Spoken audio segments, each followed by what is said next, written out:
प्रश्न क्रमांक 10 दिला आहे. एका हौदाची लांबी दिली आहे.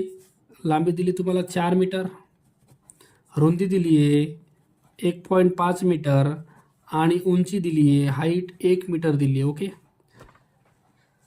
तो पाण्याने काठोकाठ भरलेला आहे. 8 लिटर मापाच्या बादलीने तो रिकामा केल्यास किती बादल्या पाणी काढले? ओके. तर बघा टोटल आता पाणी किती व्हायले ते बघू आपण. ओके. पाणी किती व्हायले हे बघण्यासाठी आपल्याला हे जे आहे याचं तुम्हाला घनफळ काढावं लागेल. याचं घनफळाचं सूत्र आहे लांबी गुणिले रुंदी गुणिले उंची. चला हे काढून घेऊ पहिले आपण. 4 गुणिले रुंदी आहे 1.5 आणि उंची आहे 1, तर 15 चोक 60. 1 नंतर पॉईंट, ह्या 1चं काही नाही बघा, 1 न गुणलं तरी तेवढंच येणार आहे. म्हणजे तुमचं 6 मीटर, 6 घनमीटर हे तुमचं घनफळ यायले बरं का. आणि ह्याला तुम्हाला लिटरमध्ये करायचं असेल तर याला 1000नं गुणायचं आहे आपल्याला. 1000नं जर याला गुणलं तर टोटल तुमचं जे पाणी आहे त्याच्यामध्ये ते आहे तुमचं 6000 लिटर. आणि 6000 लिटर पाणी तुम्हाला काढायचे कोणत्या बादलीनं? 8 लिटरच्या. म्हणजे याला 8नं भाग द्या. 8 साती 56, 4 उरले, 8 पंचे 40 आणि हे एक 0, तर 750 बादल्या ने तो रिकाम्या केला जाईल बरं का. 750 बादल्या तुम्हाला लागतील. पर्याय 2 उत्तर आहे. प्रश्न क्रमांक 11 दिलाय. 3 सेमी लांबीचे 3 सोन्याचे घन वितळवून त्यापासून एक सोन्याची इष्टिका चित्ती तयार केली. त्या इष्टिका चित्तीचे तळाचे क्षेत्रफळ 27 चौरस सेमी असेल तर इष्टिका चित्तीची उंची किती? ओके. बघा घनफळ बरं काय घ्यायचं आपल्याला. 3 घन आहेत. इकडं घनाचे घनफळ आणि इकडं आहे इष्टिका चित्ती. इष्टिका चित्ती. ओके. घनाचे घनफळ आहे बाजूचा घन. ओके. इकडं 3 घन आहेत म्हणून इकडं मी 3 टाकतो बरं का. तर 3 गुणिले बाजू किती आहे? 3 सेमीच बाजू आहे तुमची, तर ह्याला 3 गुणिले 3 गुणिले 3 असं लिहिता येईल. ओके. इष्टिका चितीचे जे दिले का तुम्हाला ते तळाचे क्षेत्रफळ दिले. इष्टिका चितीचा तळ म्हणजे काय असतं माहिती आहे का? एल आणि बी असतं. इष्टिका चितीच्या तळाचं क्षेत्रफळाचं सूत्र बघितलं तर एल इंटू बी इंटू एच आहे. आणि ह्या दोघांची किंमत आहे का ती दिली आपल्याला 27 इंटू एच. तुम्हाला हाईट काढायची आहे, बाकी अशाला असं राहणार आहे. ह्यांचा गुणाकार करून घेऊ. 3 त्रिक 9, 9 त्रिक 27, 27 त्रिक 81. आता हे 27 इकडे जाईल खाली. 81च्या भागाकारात 27 बरोबर एच. 27 एक 27, 27 त्रिक 81, तर हाईट यायली तुमची 3 सेमी. इष्टिका चित्तीची तुमची उंची यायली आहे 3 सेमी. ओके. पर्याय 4 हे तुमचं उत्तर असेल. प्रश्न क्रमांक 12 दिला आहे. एका घनाची बाजू 12 सेमी आहे. बघा घनाची बाजू जी आहे ती दिली तुम्हाला 12 सेमी. असे धातूचे 3 घन वितळून एक इष्टिका चिती तयार केली. त्या इष्टिका चितीच्या तळाचे क्षेत्रफळ 144 चौरस सेमी असेल तर त्या इष्टिका चितीची उंची किती? ओके. तर बघा घनाचे घनफळ बरोबर इष्टिका चितीचे घनफळ. आपल्याला हे सूत्र वापरायचं आहे. ओके. तर घन किती आहेत? 3 आहेत बरं का. 3 घन आहेत, तर इथं 3 मी गुणाकारात टाकतो याच्या. ओके. तर 3 गुणिले घनाचे घनफळ काय असतं? बाजूचा घन. घनाची बाजू 12 आहे, तर 12 गुणिले 12 गुणिले 12. इकडं इष्टिका चित्तीचे घनफळ सूत्र आहे बघा तुमचं लांबी गुणिले रुंदी गुणिले उंची. ओके. आता इथं इष्टिका चित्तीच्या तळाचे क्षेत्रफळ दिले. तळाचे क्षेत्रफळ बघा तुमची ही इष्टिका चित्ती आहे.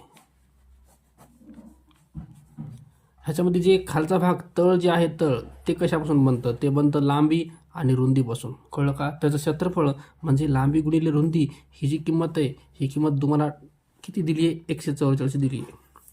चला किमती टाकून घेऊ आपण याच्यात. 3 गुणिले 12 आणि 12 ह्याचा राहू द्या 144 आणि हे 12 खाली येतील. इकडं एल आणि बी ह्यांची किंमत असेल 144 गुणिले एच. ओके. आता यस तुम्हाला काढायचं आहे. 144ला इकडं पाठवा. 3 गुणिले 144 गुणिले 12, हे 144 खाली येईल भागाकारात, राहायला इकडे यच. भाग द्या. 144 कॅन्सल आणि 12 आणि 3चा गुणाकार 36, तर तुमचं यच यायले 36 सेमी. ओके. तर यच म्हणजे तुमची उंची आहे इष्टिका चितीची 36 सेमी. पर्याय 1 हे तुमचं उत्तर असेल. प्रश्न क्रमांक 13 दिला आहे. 50 मीटर लांब, 6 मीटर उंच व 1/2 मीटर रुंद अशी भिंत बांधण्यासाठी 25 सेमी लांब, 12 सेमी रुंद व 5 सेमी उंच मापाच्या किती विटा लागतील? ओके. आता हे झाले तुमचे भिंतीचे माप. बघा, भिंतीची लांबी किती आहे? 50 मीटर. रुंदी दिली आहे तुम्हाला भिंतीची 6 मीटर आणि उंची दिली आहे, हाईट दिली आहे 1/2 म्हणजे 0.5 मीटर. ओके. आणि जी वीट आहे, विटाची तुम्हाला लांबी दिली आहे, विटाची लांबी आहे 25. ही तुमची वीट आहे बरं इकडं. आणि इकडं काय आहे? भिंत आहे. भिंत 25 सेमीमध्ये दिले. त्यानंतर रुंदी दिली आहे 15 सेमी आणि उंची दिली आहे 5 सेमी. ओके. तर आपल्याला एकूण विटा काढायच्या. तर एकूण विटा बरोबर भिंतीचे घनफळ भागिले विटाचे घनफळ, एक विटाचे घनफळ. ओके. आता याच्यामध्ये बघा आपले जे युनिट आहेत हे सारखे करून घ्या. हे मीटर आहे, हे सेंटीमीटरमध्ये सगळं. याला सेंटीमीटर करून घ्या. याला 100 गुणलं, गुणिले 100 केलं तर हे येईल तुमचं 5000. ओके. 6 मीटर बरोबर 600 सेंटीमीटर. त्याच्यानंतर याला जर 100 गुणलं तर हे 50 सेंटीमीटर होईल. ओके. आता युनिट टाका ह्याच्यामध्ये सगळे. भिंतीचे घनफळ, भिंतीचे किती आहे? 500. हे 5000 आहे बरं का. 5000 गुणिले रुंदी आहे तुमची 600 आणि उंची आहे 50 भागिले विटाचा आहे 25 गुणिले 15 गुणिले 5. चला भागाकार करा आता. 5 10 50, 25 दोन्ही 50 आणि हे 2 शून्य, 15 चौक 60 आणि हे 1 शून्य. चला खाली घ्या नंबर. 240 आणि 10. चला 2 आणि 4चा गुणाकार 8, 1 2 3 शून्य आणि हा 1 शून्य. तर टोटल तुमच्या 80,000 विटा यायल्यात बरं का. पर्याय बघू आपण. पर्याय क्रमांक 4 दिला आहे, 80,000 विटा लागतील. प्रश्न क्रमांक 14 दिला आहे. एका इष्टिकाची ती आकाराच्या टाकीची लांबी रुंदीच्या 1.5 असून तिची उंची लांबीच्या दुप्पट आहे. टाकीचे एकूण घनफळ 4500 घनमीटर असल्यास टाकीची उंची किती? ओके.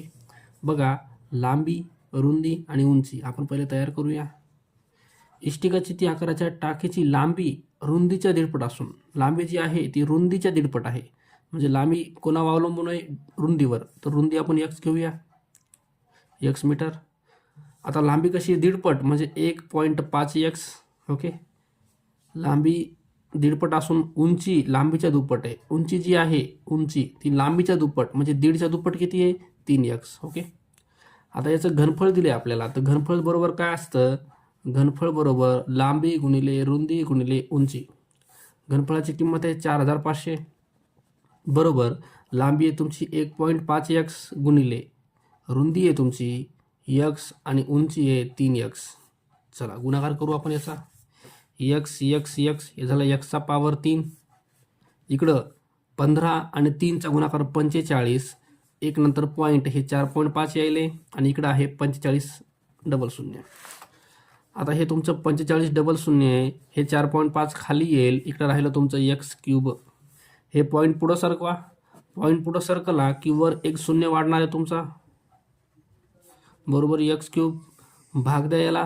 45 × 45 इथं उरले 1000. ओके.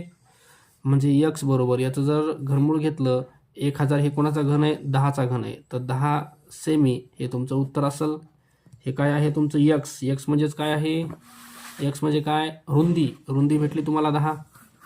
तुम्हाला विचारले काय ते बघू आता आपण याच्यात. बघा, तुमच्याकडं रुंदी आली 10 मीटर. मीटरमध्ये बरं सगळे युनिट. घनमीटर म्हणजे सगळे युनिट तुमचे मीटरमध्ये आहेत. रुंदी भेटली आहे. तुम्हाला उंची विचारली. उंची जी आहे ती 3 टाइम x आहे. म्हणजे 3 गुणिले 10ची x ची किंमत 10 आहे. तर 3 10 30 मीटर ही तुमची उंची असणार आहे.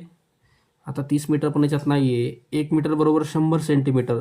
जर 30ला तुम्ही 100 गुणलं तर हे येतं 3000 सेंटीमीटर. 3000 सेंटीमीटर. पर्याय 2 हे तुमचं उत्तर असेल. प्रश्न क्रमांक 15 दिला आहे. एका इष्टिकेची ती आकाराच्या बॉक्सची लांबी 60 सेमी. बघा, इष्टिकाची ती आकाराचा बॉक्स आहे. तुम्हाला लांबी दिली आहे 60 सेमी, रुंदी दिली आहे 18 आणि उंची दिली आहे 15 सेमी. ओके. या बॉक्समध्ये 6 सेमी बाजू असलेले घन किती घनाकार बॉक्स मावतील? बघा, घन जे आहे त्याची बाजू दिली तुम्हाला 6 सेमी. ओके. तर असे किती घन बसतील हे विचारले आपल्याला. बघा, एकूण घन बसणारे घन बरोबर इष्टिकाची तिचे घनफळ भागिले घनाचे घनफळ. ओके. चला, इष्टिकाची तिचे घनफळ असतं लांबी रुंदी गुणिले उंची आणि घनाचे घनफळ आहे बाजूचा घन. तुमची बाजू जी आहे बाजूचा घन. ओके. चला, किमती टाका याच्यामध्ये. यल तुम्हाला दिलंय 60 गुणिले बी किती आहे 18, यच आहे 15 भागिले बाजूचा घन. तर 6ला 3दा लिहा, 6 गुणिले 6 गुणिले 6 भाग द्या 10, 6 18. ओके. याला बाजूला घेऊ आपण. इथं 10 गुणिले 3 गुणिले 15 आणि खाली उरले तुमच्याकडे 6. चला, 3 भाग द्या. 3 1 3, 3 2 6, बे 1 बे, बे 5 10, 15 5 75 बॉक्स बसतील बरं का याच्यात. 75. ओके. पर्यायात बघू आपण. पर्याय क्रमांक 4 दिलाय, 75 बॉक्स याच्यात मावतील. चला, प्रश्न क्रमांक 16 दिलाय. एका घनाचे घनफळ 512 घन सेमी असल्यास, बघा घनफळ दिले तुम्हाला 512 घन सेमी. त्या घनाला बाहेरून रंग लावण्यासाठी प्रति चौरस सेमीला 2 रुपये दराने किती खर्च येईल? ओके. बघा, चौरस सेमी म्हणले आणि घनफळ पण सेमीमध्ये दिले आपल्याला. आता तुम्हाला जी कलरिंग करायची ती बाहेरून करायची, तर आपल्याला इथं पृष्ठफळ काढू लागणार आहे. पृष्ठफळ. ओके. आणि आपल्याला पृष्ठफळ काढण्यासाठी सूत्र आहे 6 गुणिले बाजूचा वर्ग. ह्याच्यामध्ये आपल्याकडे बाजू नाही आहे, तर ती बाजू आपल्याला काढण्यासाठी घनफळाचं सूत्र वापरायचं आहे आपल्याला.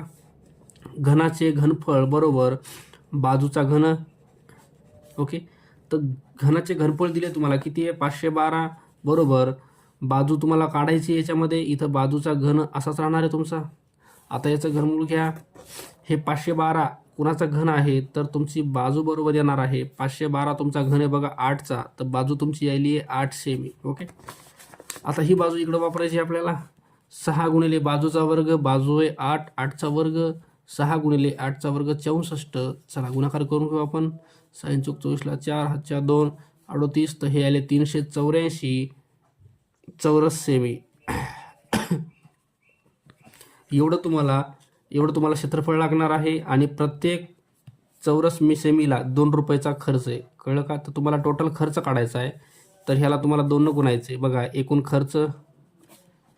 खर्च काढायचा आहे, तर 384 गुणिले दर 2 रुपयाचा आहे.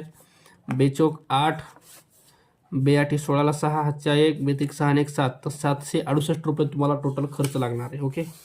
तर पर्याय 2 दिले आपल्याला 768 रुपये.